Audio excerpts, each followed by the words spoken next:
I'd call this regular council meeting to order. This time I'll call on Ms. Mary Lynn Keeler for our invocation. Thank you, Mr. Chairman. Would you all let's bow in prayer, please? Dear Heavenly Father, after a busy Monday, I ask that you let us come together here to do business for Fairfield County. I ask that you bless every family that is represented in this room this evening. I ask that you open our hearts and minds to do the right thing. And I ask that all our employees of this county be blessed, and that we ask that they continue their work as they have been doing. We have so many blessings, dear Lord, and we thank you for all of those blessings. And now be with us through our meeting. All these things I ask in your precious name. Amen. Amen. I would like to have a motion for the approval of the agenda. Second. All in favor, signify by saying aye. Aye. Opposed by the same sign. At this time, before we get started, there's an announcement I would like to make. This is a regular scheduled county council meeting. It will be conducted as a council meeting. There will not be any outside comments, no clapping, anything of that sort. What folks say up here at the microphone needs to be heard. What council members say needs to be heard, and that's the only way that quorum can be met. So I'm going to ask that you refrain from the clapping and whatever you may think may be appropriate. It is not appropriate in a council meeting, so I would appreciate your help on that. At this time, we will have a motion for the approval of minutes, regular meeting June 10th. So moved. All in favor signify by saying aye. Aye. Opposed by the same sign. The ayes have it, Ms. Frank. We are now into public comment time. Ms. Brown has kind of set the guidelines for you. She will read the names, and you have 3 minutes. Ms. Brown. In this order, Mr. Jeff Schaefer, Ms. Keisha Chaplin, Reverend Vandell Davis, Mr. Barry Tuttle, and Mr. Bruce Wadsworth would all like to speak on the matter of the Dawkins Center. Good evening. It appears you folks have some very unhappy people gathered here tonight. So let me start regarding the decisions and comments coming from the council. I think many of us make mistakes and wish we didn't, or wish we weren't caught making them. I'm totally bewildered by what has apparently been going on. I've made mistakes, and I do have regrets. But as Frank Sinatra sang, few two to mention. I also like doing things my way. However, unlike you folks, I'm not subject to other people's expectations. You are. And not only their expectations, but you are subject to their criticism and accord. I come before you tonight as I did on the 13th of May, and followed up on the 14th with a personal request for each of you to respond in writing regarding my comments. I don't have time to repeat them all tonight again. I do, however, want to know why not one of you had the common decency, never mind the diplomacy, to respond to me. At the end of the meeting on the 13th, some of you publicly commented that many of the people speaking that evening appeared arrogant with regard to how they addressed you all. Please don't take what I'm relating to you now as disparaging or arrogant. That is not my intention.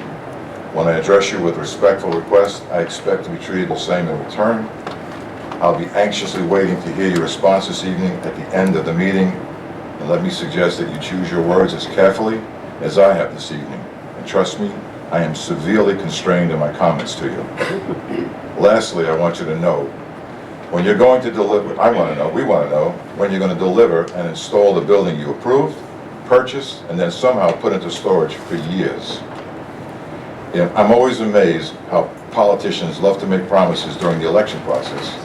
Yet somehow, when it comes to keeping these promises, we always wind up hearing explanations and excuses. No one here tonight, believe me, is interested in any of that, or the politics going on behind closed doors or between little districts. What the people in Western Fairfield want is to know when you will deliver on your promise, erect the building you approved and purchased years ago for Western Fairfield's Recreation Center. The building I speak of was approved, was purchased and was then put in storage. I'm not asking you why you did what you did. I'm not concerned with that. If you think a rational comment like other districts are entitled to a recreation center too is in line, well, we won't disagree. Just make sure you make them wait as long as we've waited after you've approved it before moving on. Dawkins is no longer the dark and forgotten corner. We want that building delivered. We want it immediately. Tonight you have the opportunity to do the right thing for the people who elected you. Show us you can do that. Thank you. Thank you.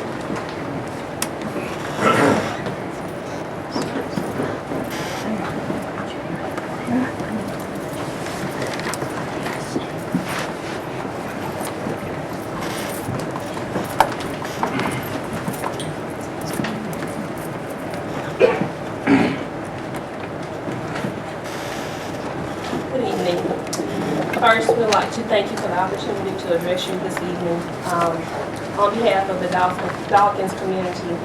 Again, we're coming before you asking you to construct the building that was approved back in 2005. Recreational studies show that by having recreational facilities, these programs and these facilities deter our youth from having illegal activity. It promotes education opportunities, and it also promotes a better living for the community within the areas that the recreational things are constructed.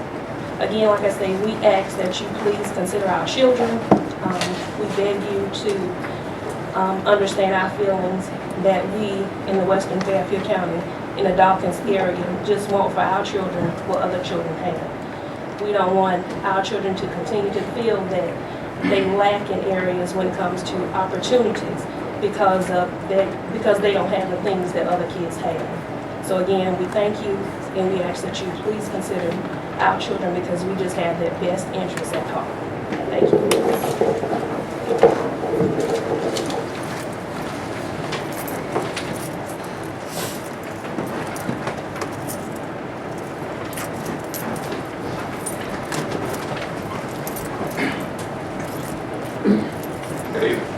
Good evening. Mr. Chairman, you mind if our young Dawkins children stand? I'd prefer they did. Prefer not? Prefer not? Prefer not, yes. Thank you, sir. I'm Vandale Davis, Reverend Vandale Davis. I am the pastor at Dawkins, the Dawkins Church that many of us know about in the community.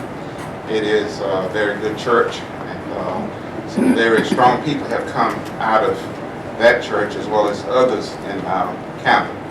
And I serve on several organizations within the AME Church, which is the church that Dawkins comes out of.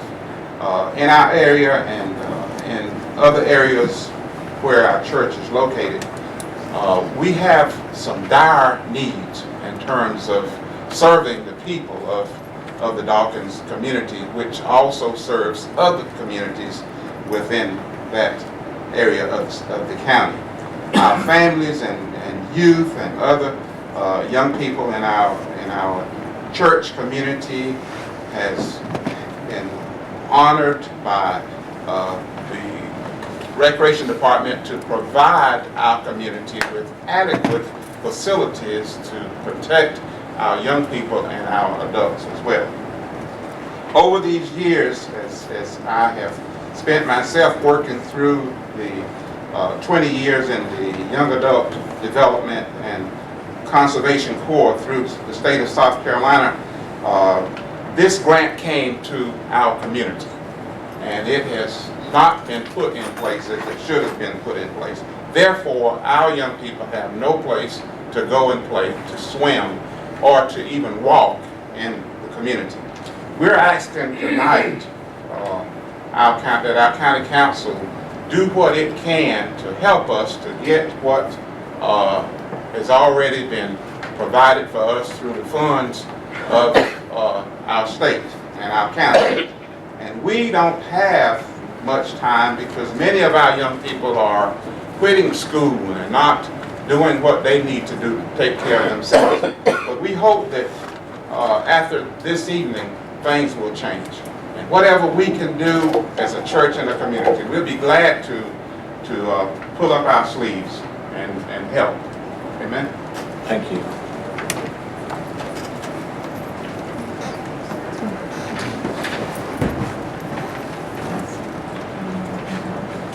Good evening, I'm Greg Tuttle. I want to reference a handout that I had given to, I'm here representing the Dawkins community. I'm a new resident of Fairfield County, lived in Fort Mill for several years after moving down from Wisconsin. When I was employed in Wisconsin, I was affiliated with an organization called the Search Institute. I wasn't employed by them, but it's a national initiative of communities, uniting communities and different sectors of the community on behalf of the youth. And what the Search Institute did is it identified 40 developmental assets that we need to give to our kids so that they can grow up to be confident, caring, responsible adults.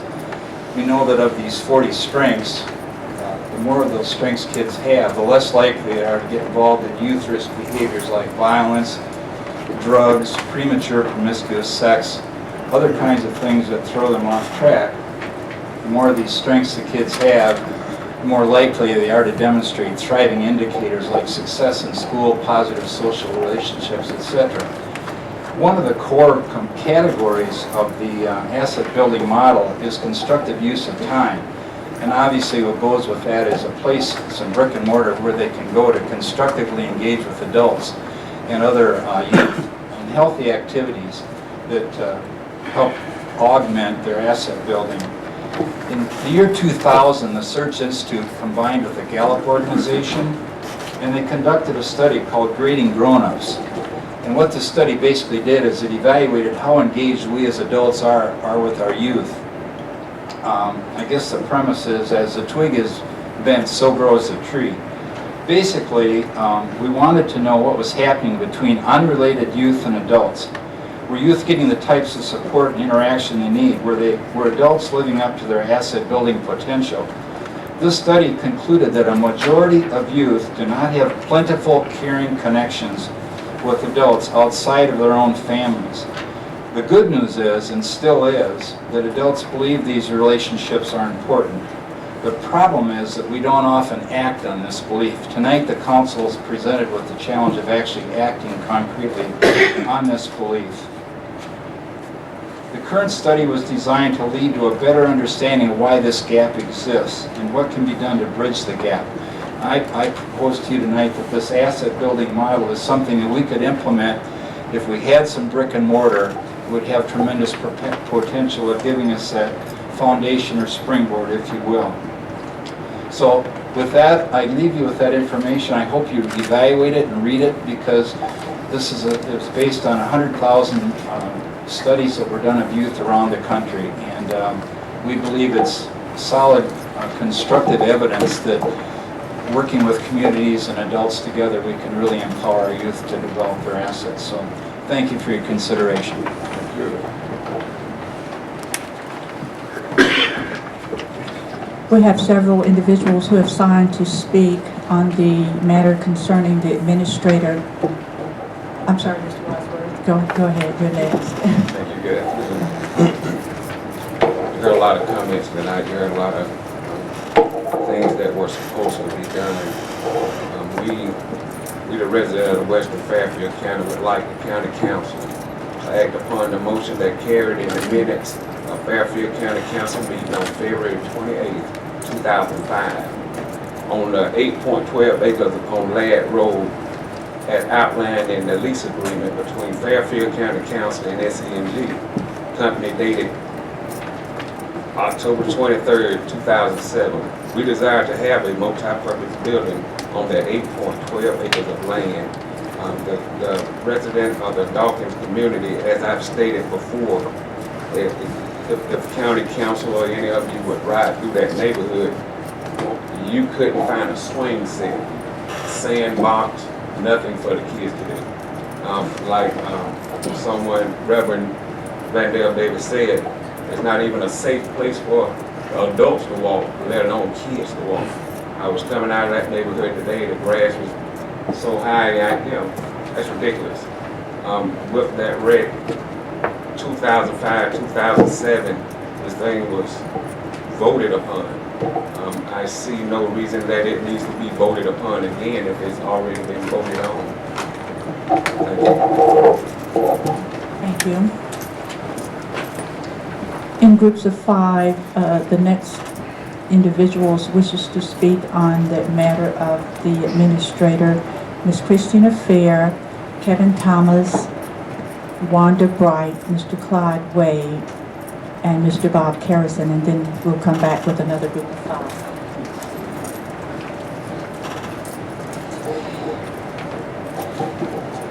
I believe that you're probably all pretty sick about hearing about this, especially since you've handed down your decision on the matter regarding County Administrator Phil Heinley.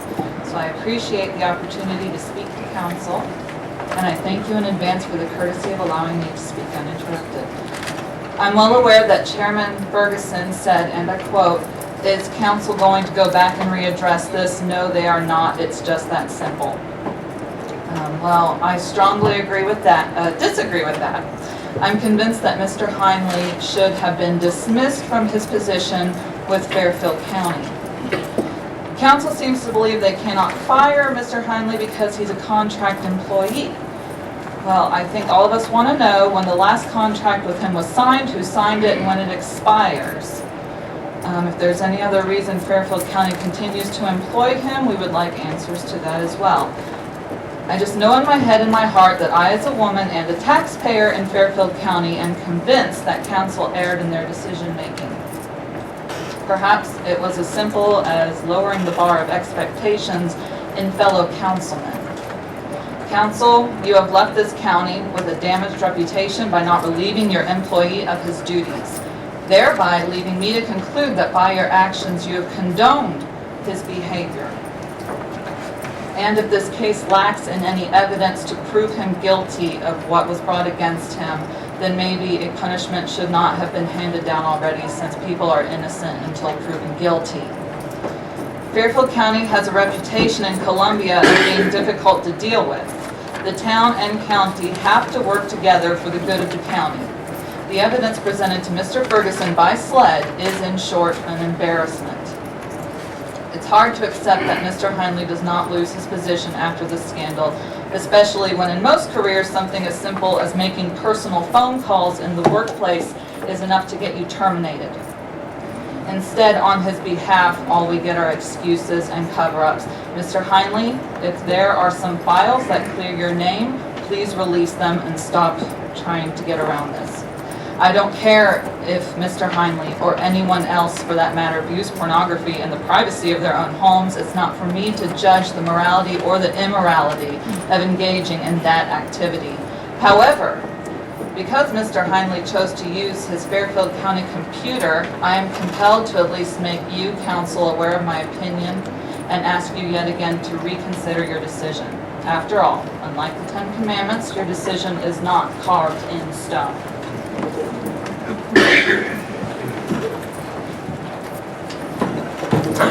Good evening.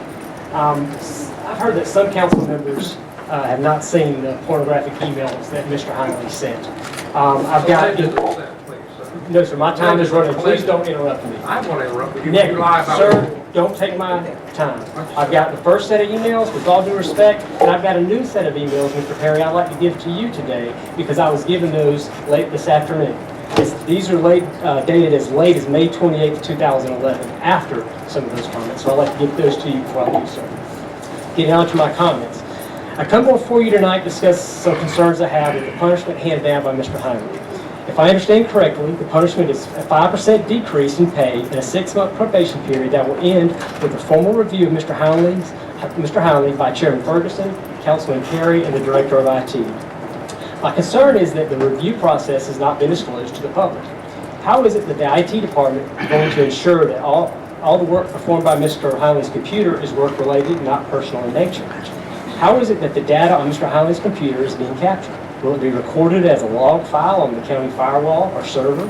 Will there be a third-party software installed on his PC that will monitor and record all websites he has visited and emails read? There is software out there currently that tracks every keystroke and mouse click and sends the data to a third party for review daily.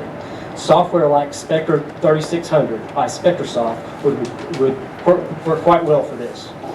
Will the results be made public? Will the formal review be performed in a public or hidden away in executive session? How can council assure the taxpayer and the registered voters of this county that the Director of Information Technology, who reports to Mr. Heinley, will not change or delete any information if Mr. Heinley regresses into his old habits during the probation period due to the fact that Mr. Heinley is his boss? Will the council at this time consider removing the IT director from the review process for his safety or protection and review him with an outside third-party person to review the data over a 6-month period and ensure the integrity of the findings? Finally, if the county administrator has looked at it and viewed emails and website on adult nature on the county supplied equipment, then how many other county employees may be doing the same? Outside of making sure that everyone is aware of the county policy, what is the county and the IT department doing to ensure that every county employee that has a county PC and a county supplied mobile device is not accessing or unauthorized websites or looking at or sending adult-oriented material? And I would assume that many of them county employees would, but they would get punished a lot more than Mr. Heinley would. Finally, would the county and the county IT council and the IT department consider making an investment in software to ensure that the integrity of our taxpayer-funded IT infrastructure, such as the Spectator 360 application I mentioned earlier? Thank you very much. Thank you. Mr. Perry, my bring this to you. Thanks, sir.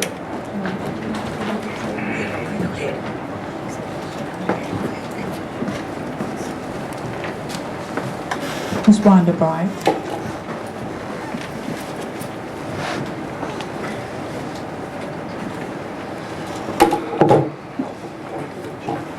At the end of the last meeting of County Council, during council comments, Council Vice Chairman Perry seemed surprised that the issue of Mr. Heinley's behavior was bringing so much public attention and concern, more than budgetary or any other issues. Mr. Perry seemed surprised by this attention and that the fact that it was so negative regarding this behavior. This struck me as surprising. Evidently, county council members are unaware of just how unpopular this matter is in the community. I thought council members were fully aware of the issues of the day in the county. And if not, they would be asking people on the street and in their travels around their district. If this were the case, this council would know that Mr. Heinley is seen in this community as a bully and vindictive when he doesn't get his way. As a matter of fact, today, in a phone conversation with a friend of mine, I mentioned that I would be speaking again tonight, and I was told I might want to rethink speaking tonight. Well, that made me stop for a minute. And I will tell you, it did scare me. I have a lot to lose. But it also made me, as a 61-year-old who was in college during hard-fought rights for women, it made me determined to come and stand here and make that comment public record, that I might want to rethink speaking here tonight on this matter. Now that concerns me, and if it doesn't concern each of you, it should. Okay, now, another thing that I find remarkable is that Mr. Heinley, in his position of authority and trust, was so lightly disciplined. South Carolina is a right-to-work state, and gross misconduct that embarrasses the county did offer this council the ability to relieve Mr. Heinley of his duties. I am asking you respectfully to reconsider your decision. And although it might mean that you would be in court with a lawsuit, I would ask that you feel that as money well spent. Thank you.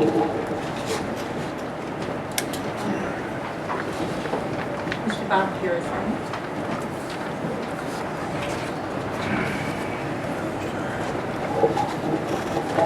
The story of Mr. Heinley's pornographic activities became public on Friday, May 17, 2013, as they were covered in a story in the Herald Independent, nearly 120 days after Council Chairman Ferguson had been advised by SLED of the investigation of the decision that no illegal activity had taken place. So what did Chairman Ferguson do with this information? Did he consult with his fellow councilmen? Did he share the photos in question? When did our council chairman choose to share this information with the full council?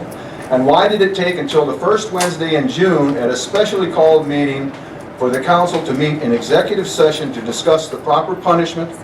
What was the council doing in February and March and April and through May? Council Chairman Ferguson is quoted in the Herald Independent as having said, quote, "This is not something you do lightly or do before you have all the facts," end quote. He was further quoted, quote, "You have to resolve a problem by going about it in a diligent manner," end quote. This explanation stretches credulity to the breaking point. After the June 10th regular scheduled meeting, I spoke with 2 council members, one of whom told me they had not seen the documents in question, the other who remained uncertain as to their legitimacy. Councilman Perry is quoted in the Herald Independent as having said, quote, "I have seen 2 pages received from a SLED case report, and beyond that, who knows," end quote. It seems to me the facts of this case have long been known to some and are yet unknown to others on this council, and yet we are told that this is finished business, that the disciplinary action is final, period, end of discussion.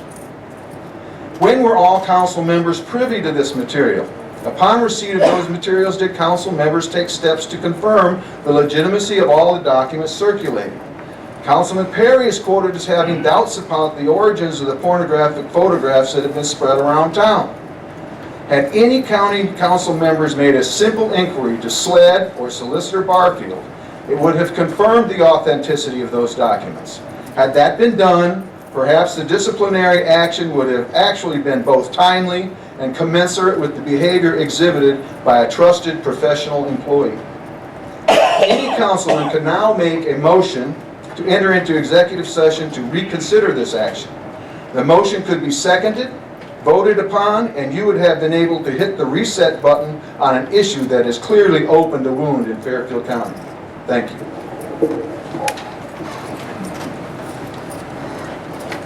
Ms. Carrie Matthews, Mr. Mike Ward would like to speak on the matter of the administrator, and then Mr. William Coleman wishes to speak on public comment time, followed by Ms. Nikki Hood and Ms. Selwyn Turner to speak also on Mr. Heinley.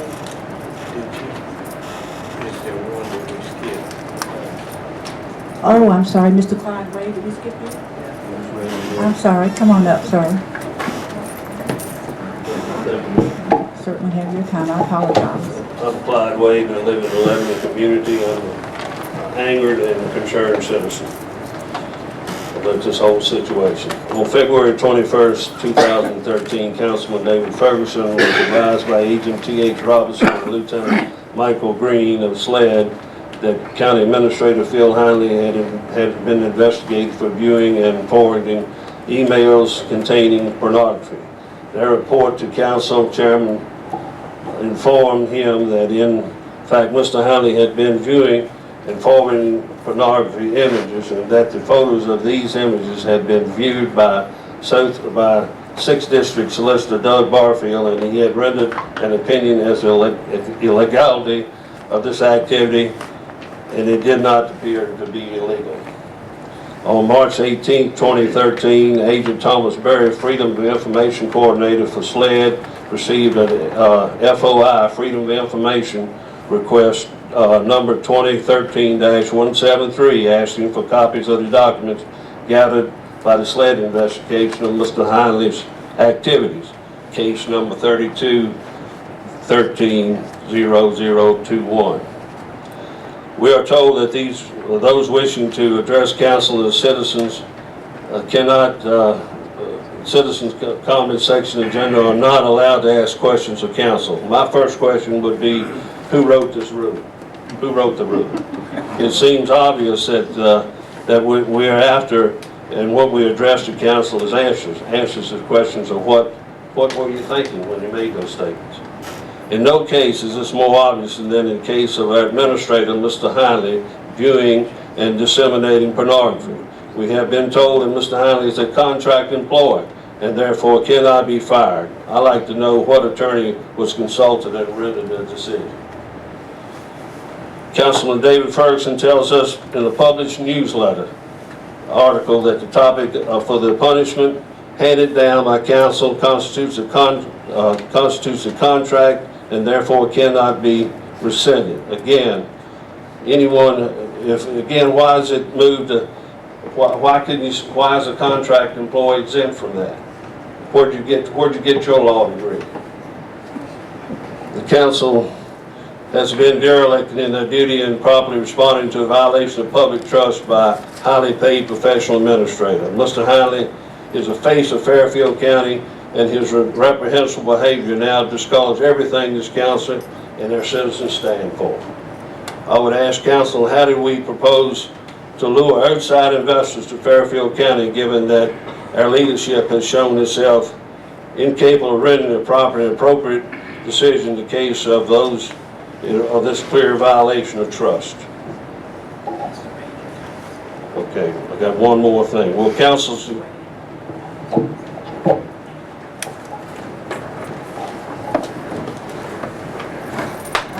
Now we hear from Ms. Carrie Matthews.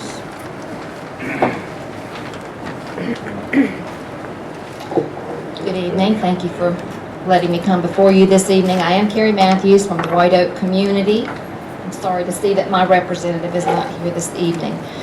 I have to say that when I read about, I think it was in the local newspaper that I first read about the incident with the county administrator and viewing pornography, I was shocked. I had to wonder what on earth compels a man, a grown man, to risk his job, his position in the community, to look at pornography. And the second thought was what a black eye this was for Fairfield County. And beyond that, that an employee who would engage in this shouldn't be trusted to run the day-to-day operations of a county tasked with spending millions of dollars that are budgeted for operations. And I keep coming back to, you know, what kind of person are we looking at? Is this compulsive behavior? I understand from research done on the topic that often pornographic viewing is compulsive behavior. Are we concerned about that? Particularly in an older person, certainly in a younger person, it might not be as rare a thing, but I think there's a concern there, and wonder if anybody has checked into that. Are we worried about that? Is the probationary period going to be monitored carefully enough? Is it going to be long enough to determine whether or not the problem really is resolved? Mr. Hinley says he's discontinued the behavior, and we'd like to believe that that is true. A lot rests on that being true, but to trust someone who is already delved into an area like this is worrisome to me. In making their decision, does council do research into this kinds of behavior? Is council giving consideration to the nature of the activity for which this man has been punished, and consideration for female employees who may work with him or under him? I think that it would behoove you to revisit this issue. Thank you very much. Thank you. Mr. Mike Ward.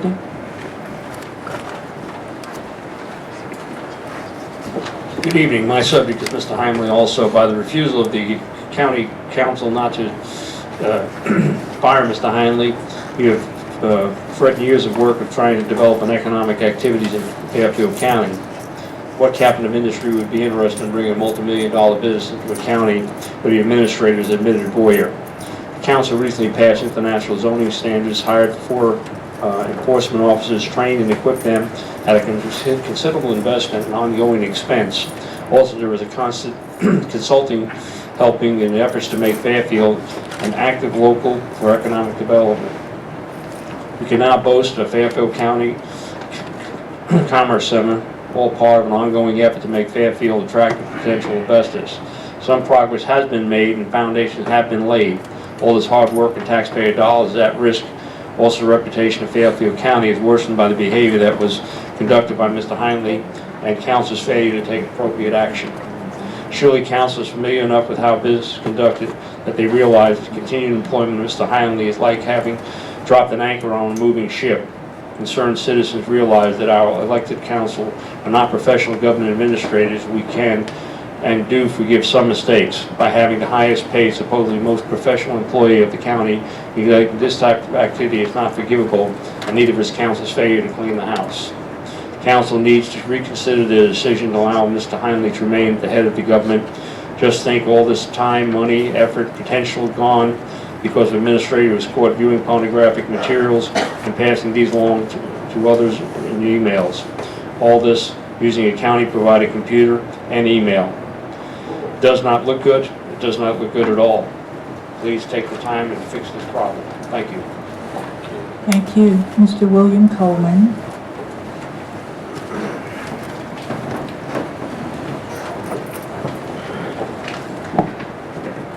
Thank you. I'm William Coleman. I live in the western part of Fairfield County. I come before you this evening to address comments that were made by several of you council members during council time at your last meeting.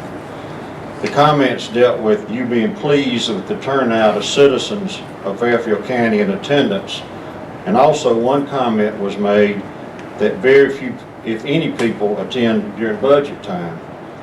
I don't think it takes some nuclear scientists to figure out why this is. Think about this with me.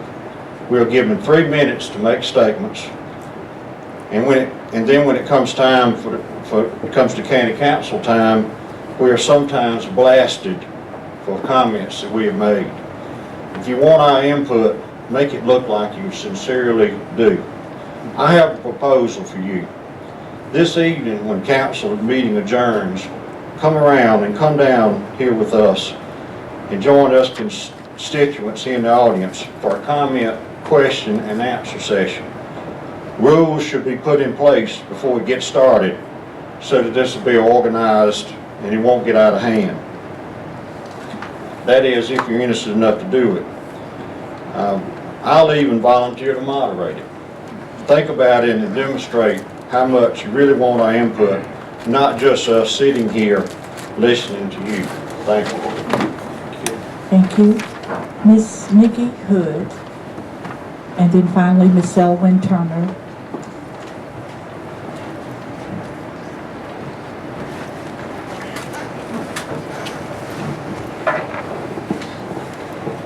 Now I know that you're about to hear me talk about Bill Heinley, the same person who about 8 other people have talked about before me. Let's talk about him. Let's talk about him watching porn on a taxpayer-funded computer. Now I know that some of you already have your opinions set in stone. That's fine. I'm here to give you my perspective.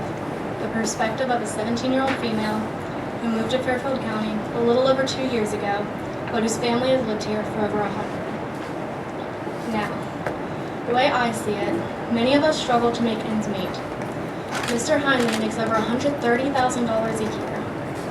His probation for watching porn is to have 5% of that cut off along with being on actual probation, for his computer to be monitored, and for him to have to issue a public apology, which he already did.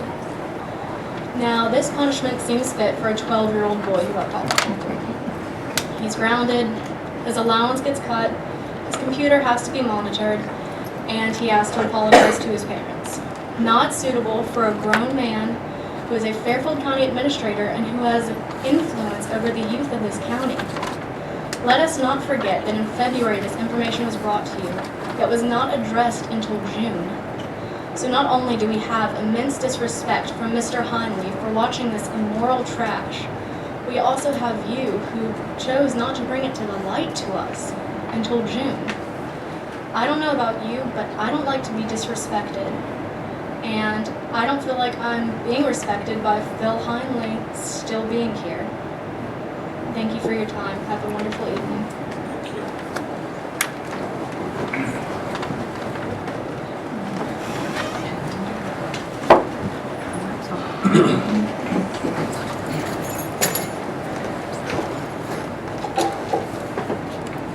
Since our county administrator, Mr. Heinley, does not consider his forwarded emails pornographic, just how would he classify what the Independent Voice reported as, quote, graphic pictures of nude women, end quote? Would County Council and Mr. Heinley be willing to let the women of Fairfield County determine what we would call these degrading pictures?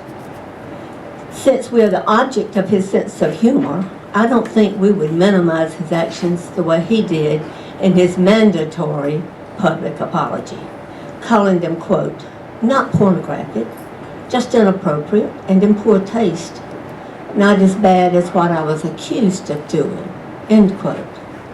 Really, Mr. Howard, this doesn't sound too remorseful to me.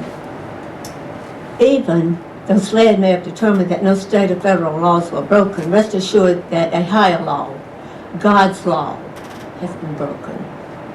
Women are God's sacred creation. And as a woman, I am deeply offended and outraged for all women everywhere at the sexual discrimination shown by our county administrator. The county council should not tolerate this employee who used our county computer on our county time to spread to other men this denigration of women.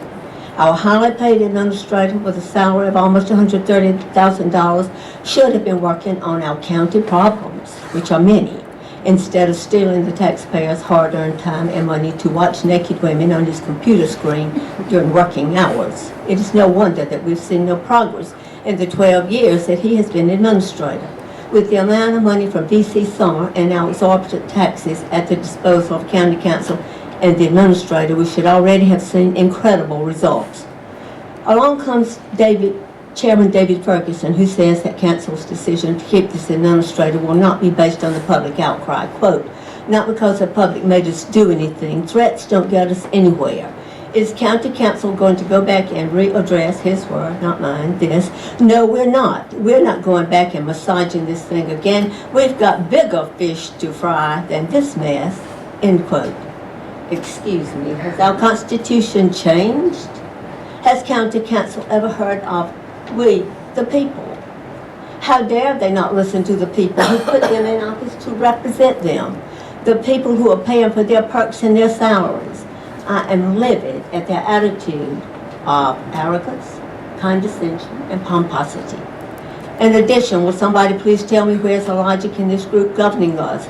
Why would the council chairman, vice chairman, and county IT director have to spend their valuable time for 6 whole months to monitor this man when they desperately need to attend to their own government responsibilities? If our leader is so untrustworthy that he requires supervision by his employees, should we keep him in charge of our county? Makes no sense to me. It's time for a change. Do what is right. Those are all the public comments.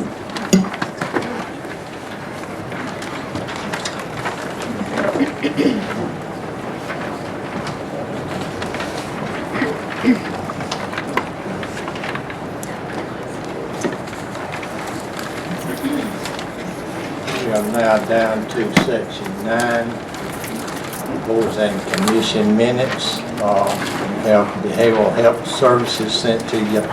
Also, we are now down to 10, which is board and commission appointments. We have 2 sets tonight that will be handled. One is Section A, appointment ratification. Do I have a motion? So moved, Mr. Chairman. Second. All in favor of this ratification, signify by saying aye. Aye. All opposed by the same sign. The ayes have it. Okay, we're now down to, let's skip to the very bottom, reappointment or ratification for aeronautics and Board of Assessment Appeals. Do I have a motion? Second. All in favor signify by saying aye. Aye. Opposed by the same sign. We're now down to Board of Assessment Appeals. Do I have a motion?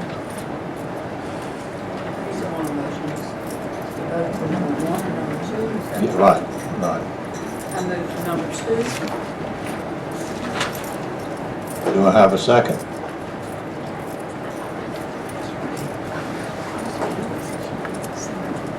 Hearing none, do I have a motion? Make a motion for number 1, Mr. Chairman. All right. Do I have a second on that motion? All in favor signify by saying aye. Aye. All opposed by the same sign. 4 and 1, Ms. Brown. Okay, Ms. Brown, if you would now, for the good of the audience and the paper, please announce the winners. For the appointments tonight, the council appointed to the Board of Assessment Appeals, Ms. Beverly Henderson, representing District 3. For the reappointments, for the Aeronautics Commission, Mr. Ron Gant has been reappointed for an additional term representing District 6. From the Board of Assessment Appeals, Mr. Scott Malone has been appointed for a second term representing District 5. And for the vote for the Board of Assessment Appeals, Mr. Mark Hughes has been appointed to serve on the Board of Assessment Appeals from District 4.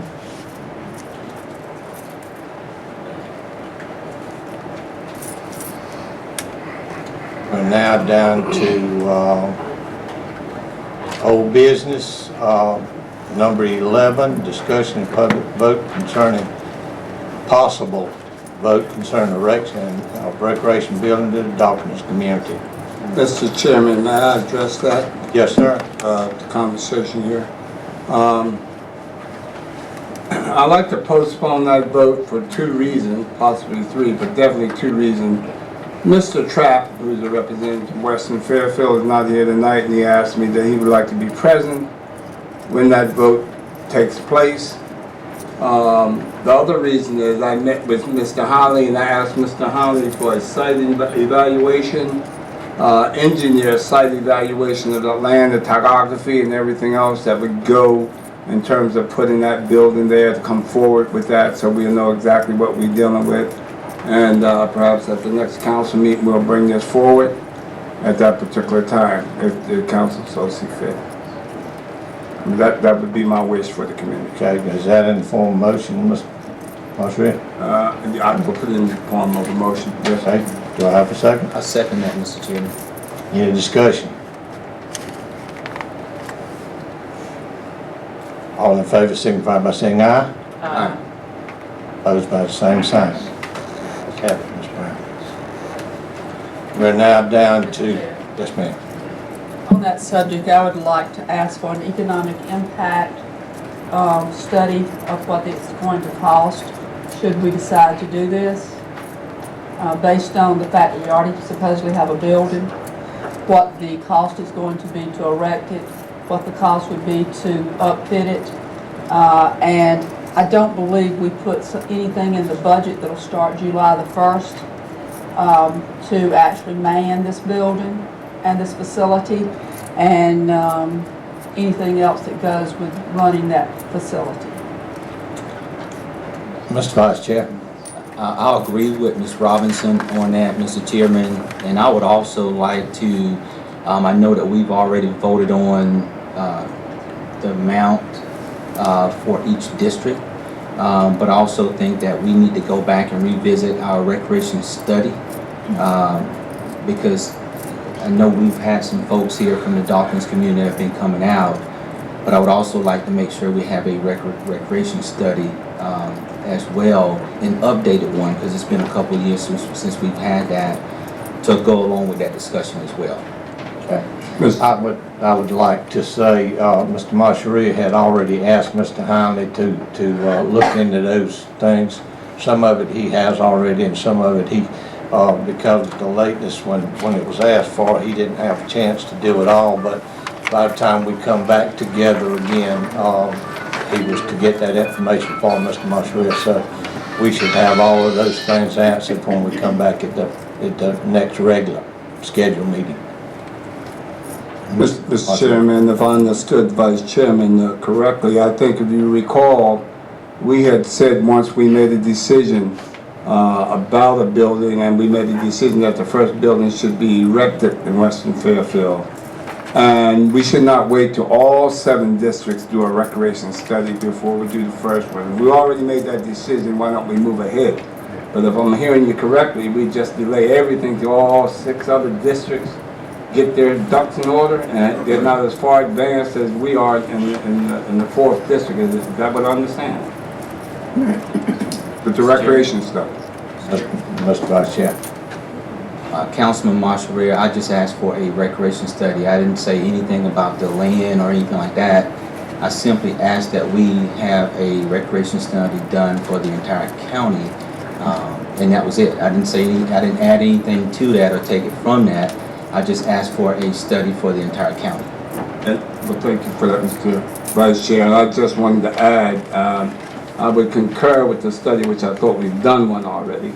At least the sites and everything has been given to us on that study, and I just like to see that area go ahead and move forward.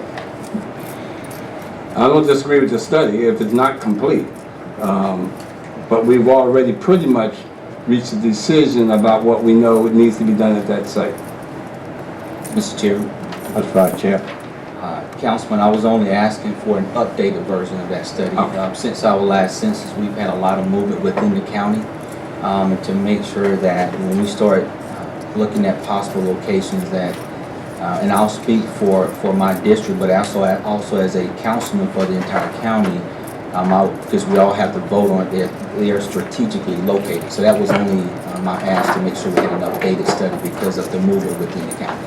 That's my last quick comment, Mr. Chairman.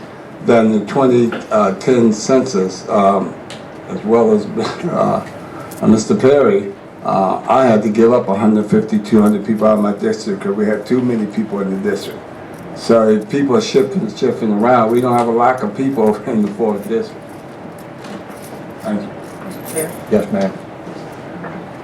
Recreation study we had done was 2009.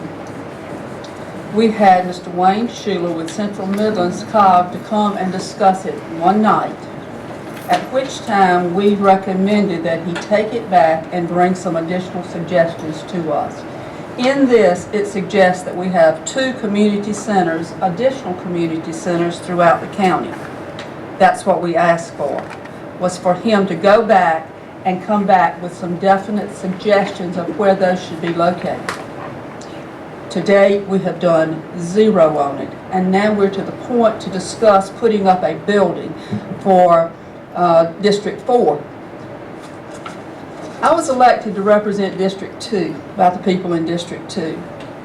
However, when it comes to spending $3.5 million for recreation, we need to look at that map back there and tell us, look at all the different colors. How are we going to take care of recreation per district? Whenever that decision was made to spend $3.5 million, that's government at its best. They come up with a grandiose idea that we're going to spend money, but when it comes down to signing the check, we don't have a plan. There is a plan that we won't study, so that we can go around and really try to look at what's best for the county. You can't go in and do something just within your county line, your district lines, because guess what? In 10 years, those lines are going to change again. In this particular change, for the first time, District 2 has a recreation department. And it happened to be because I picked up Park Road, the inside of the circle of Park Road, and I picked up the southeastern center down there. We have got to look at what's best for 24,000 people and study recreation and come out with a decision that we're going to do what's best for that area of the county rather than per district. This says that we need to have community centers. We have one in the county, and it tells us in this study it's not large enough to accommodate the entire county because you have too far to travel in. That's the purpose of going in and doing additional buildings, community centers. Not only do you provide recreation, folks, that's been speaking on this, and I'm not being condescending. You also have older and elderly people in this county who need to have activities. They need a place that they can go and walk whenever it's cold, instead of just an outside walking trail. They need to be able to go and take exercise programs. They need to be able to go in and sit and knit as a group, anything like that the older people do, or just go in and have a conversation. We also need a place that those people can go in and receive Meals on Wheels. District 4 had to close the site where those people were getting Meals on Wheels because the church that was being kind enough could not afford that any longer. So we have people in your district, District 4, who don't get meals every day, and that may have been the only meal they got all day long. Am I concerned about that? Yes. That's a humanitarian kind of thing that we need to check out and deal with what is necessary in this county, not my district. We also need to have a place where people can go and congregate and have community meetings. They need to be able, as has been said, to have weddings, wedding receptions, graduation parties, lots of different things. It's also a nice place so they can go in and play basketball, various things. But we need to do a plan on what is best for 24,000 so they are strategically located and everybody can get to one of those buildings without having to travel to Winsboro. Thank you. Mr. Marshall? Chairman, I don't want to get into a dispute, but I heard Ms. Robinson said when they moved the food, I don't know what she's done about it. It's been 5 or 6, 7 years, and I hear she uses that in an argument. But we did have a site study by the Association of Counties that recommended 5 different sites for recreation facilities. We do remember that, right? We had that. So, but along with the study, we hired, and I guess we paid them to come up with that site. And what I was in a disagreement with, because you had 2 sites in Western Fairfield and 2 sites over in Ms. Robinson or Mr. Perry's area, and the other site was right here in the town of Winsboro, which you already have 14 buildings where you can hold recreation or people can rent or do something. But I think that as we go ahead and move ahead, I agree, we need all these things for everybody, but I don't think we're going to do all 7 districts at one time. I think the strategy is do what we can do and move on as money becomes available and the plans become available. Thank you. All right. We're now down to our county administrator's report. Ms. Tyler.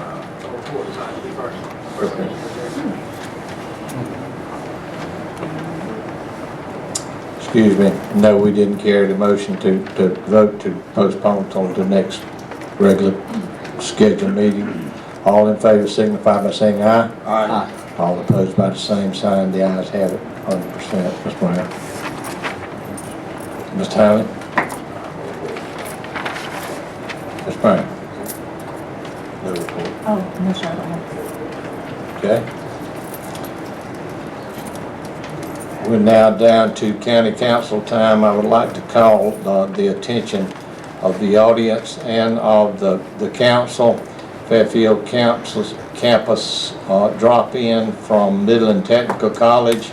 The visit of Midland Technical College Fairfield campus could help you make a decision. It's going to be this Thursday, June 27th, from 8 a.m. to 5 p.m. The apply for admissions fee of $35 has been waived for that day.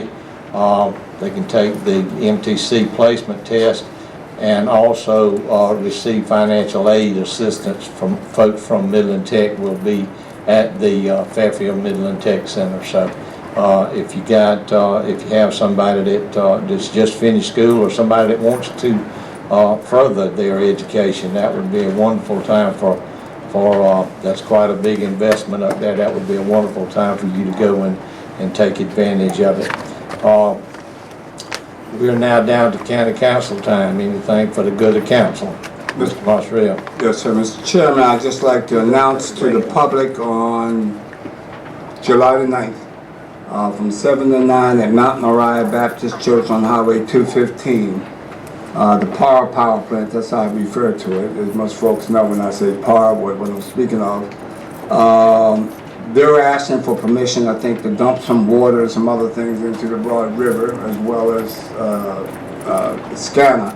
And I've called a meeting for the 9th of July from 7 to 9 in Mount Moriah, and I think the community should be concerned and come out and voice their opinion and ask questions about this. And notice will be going out at least this week, flyers, and there will be an article in the local paper. Okay. All right. Anything else? If not, I will receive a motion to go into executive session to receive legal advice. So moved, Mr. Chairman. Second. All in favor signify by saying aye. Aye. Opposed by the same sign, the ayes have it.